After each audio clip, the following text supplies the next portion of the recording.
All right, hello wine drinking people. Today is Friday, the 29th of November. This month just flew by.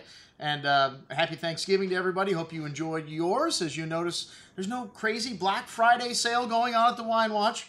We're very happy to relax after a big holiday like that in the middle of the week, a drinking holiday like Thanksgiving, and go about our normal business. And, well, it's going to get really busy here in the next couple of weeks with the holidays upon us now.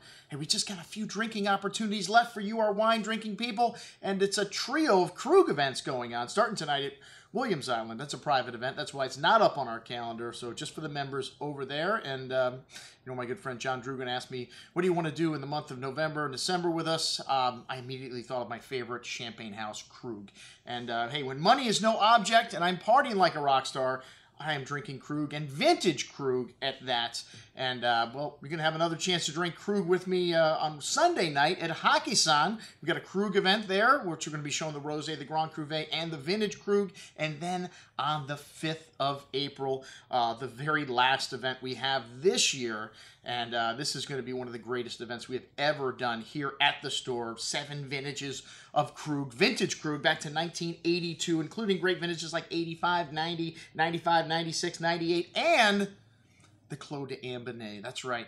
The rarest and the most expensive of all Krug champagnes. We're going to be showing here at this event at Wine Watch on December 5th, my favorite champagne house. And Champagne Krug goes back all the way to 1843 when John Joseph Krug founded the property. He was from Mainz, Germany originally, and he became known as a master blender of champagnes and quickly established his reputation for his unique style of barrel fermented wines. He made wines like, he said, I want to make a real wine like they do in Burgundy and then put the bubbles in it, and his wines are very unique. The wines of Krug are very unique still to this day, and even though the Krug family no longer owns the Krug estate, it's still run by Olivier Krug, and he still plays a very important role in keeping the quality consistent and the style of this house, because that's one thing that they did not want to change when they bought this property. Still a very small house, a blip on the radar screen when you look at Moet.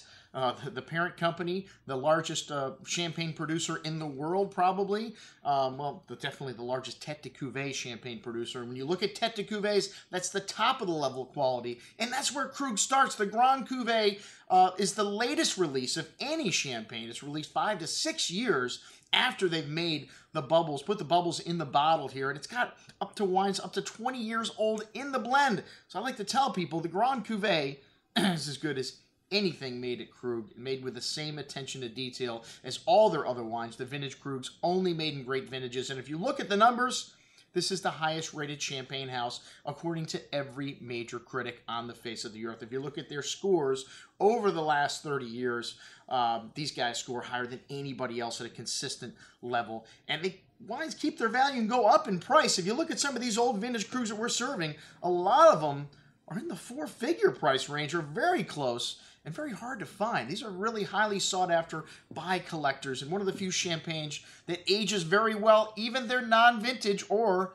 as the Krugs like to say, they're multi-vintage. Because you don't want to put a negative in front of anything. That's not good. Multi-vintage means a blend of several different vintages. The same thing non-vintage does, but it just sounds a little sexier. As everything at Krug has got to sound a little sexier, because this is a champagne brand that most people have never heard of. They didn't put the same marketing dollars into this brand until recently, and still to this day, only 10% of the production sells here in the United States of America, which is the smallest of all the major brands. When you look at market share, they're all much bigger than that in terms of the percentage sold in the United States. So this is my favorite house. You can come out and enjoy it with me Sunday night at Hakkasan or here at the store on the 5th.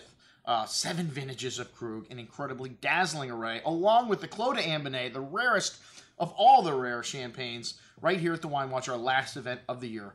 That's what we're going to drink on December 5th. I'm your host, Andrew Lampasone, signing off for the Wine Watch, saying remember, always drink the good stuff first.